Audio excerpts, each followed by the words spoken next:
آج کل اگر دیکھا جائے تو ہمارے ارد گرد جن لوگوں کے پاس انٹرنیٹ کی سہولت موجود ہوتی ہے وہ زیادہ تر اپنا وقت یوٹیوب، انسٹاگرام، فیس بک یا ٹک ٹاک پر ضائع کرتے ہیں۔ یہ ایک طرح کا نشہ ہے جو اپنی لپیٹ میں لے لیتا ہے، لیکن اس کی اصل وجہ کیا ہے؟ ہمارے دماغ میں ایک ہارمون خارج ہوتا ہے جس کو ڈوپامین کہتے ہیں، جو کہ ریوارڈنگ ہارمون بھی کہلاتا ہے۔ جس طرح ہم روزمرہ کی زندگی میں جب کوئی اچھا کام کرتے ہیں تو ہمیں انعام دیا جاتا ہے، اسی طرح جب ہمیں اپنی پسند کی چیز ملتی ہے تو ہمارا دماغ انعام کے طور پر ڈوپامین ریلیز کرتا ہے اور ہم اچھا محسوس کرتے ہیں۔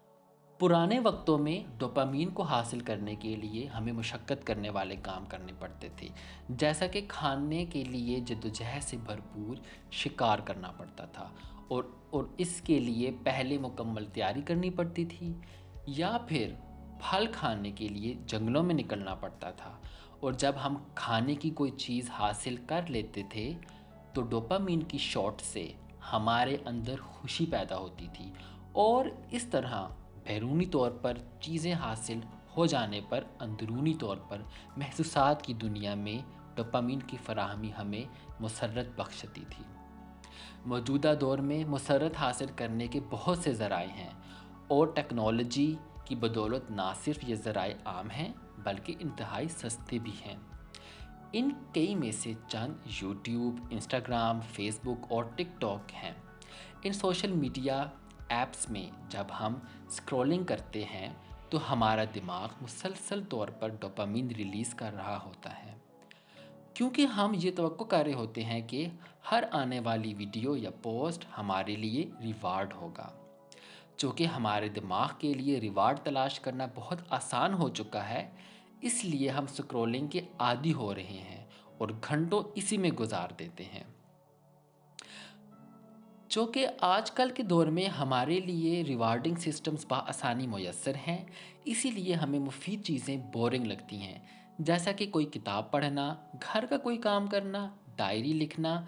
فیملی کے ساتھ مفید اور مثبت گفتگو کرنا یا ایکسرسائز کرنا۔ ایسا نہیں ہے کہ مفید ایکٹیویٹی سے ہمارے دماغ کا ریوارڈنگ سسٹم ایکٹیویٹ نہیں ہوتا، بلکہ ہوتا ہے، مگر اس کے لیے پہلے کوشش کرنی پڑتی ہے۔ اس لیے ان سرگرمیوں سے ہمارا جی اکتاتا ہے، اس لیے ہم وہ سرگرمیاں کرتے ہیں جو کہ ہمارے لیے کرنا آسان ہو اور ہمارا ریوارڈنگ سسٹم ایکٹیویٹ بھی ہو۔ دیکھا جائے تو سوشل میڈیا اسکرولنگ کوئکلی اور ہائیلی ریوارڈنگ تفریحات میں شمار ہوتی ہے، مگر بدقسمتی سے ان کے لانگ ٹرم بینیفٹس نہیں ہوتے، بلکہ جو ایکٹیویٹیز ہمیں بورنگ لگ رہی ہوتی ہیں ان سے ہمیں زیادہ سیکھ ملتی ہے اور ان کے لانگ ٹرم بینیفٹس ہوتے ہیں جو کہ باقی کی زندگی میں ہمارا ساتھ دیتے ہیں۔ سوشل میڈیا کی ایڈکشن کو ختم کر کے اور کنٹرول میں لا کر نہ صرف ہم میننگ فل مصروفیات کو اختیار میں لا سکتے ہیں بلکہ اپنی زندگی کو خوشگوار بھی بنا سکتے ہیں۔ اس کے لیے چند ریکمنڈیشن زیر بحث ہیں۔ وہ وقت جو ہم سوشل ایپس میں خرچ کرتے ہیں اس کو حساب میں لایا جائے، مثلاً ہر دن 1 گھنٹہ فکس کر لیں جو کہ ہم ان ایپس میں صرف کریں، یا پھر ہم ایک پلان بنا لیں جس کے ساتھ سٹک کر رہے ہیں، جس پلان میں یہ درج ہو کہ کتنا وقت کس ایکٹیویٹی کو دینا ہے۔ طویل اور بورنگ سرگرمیوں کو دلچسپ بنانے کے لیے ان کو چھوٹے چھوٹے مائلسٹونز میں تقسیم کر لیں، مثلاً اگر ہم نے ایک کتاب پڑھنی ہے تو اس کو ہر دن کے 2 یا 5 صفحوں کی ریڈنگز میں تقسیم کر لیں۔ ہر دن ہم خود کلامی کریں جس میں ہم اپنے آپ سے پوچھیں کہ آج ہم نے کیا کیا اور کیا سیکھا، اور اگر ہو سکے تو ڈائری میں بھی درج کر لیں۔ اپنی فیملی میں اچھی گفتگو میں پارٹیسپیٹ کریں یا کچھ کاموں میں ہاتھ بٹائیں۔ ہر دن کے چھوٹے چھوٹے اچھے کام یاد کریں، جیسا کہ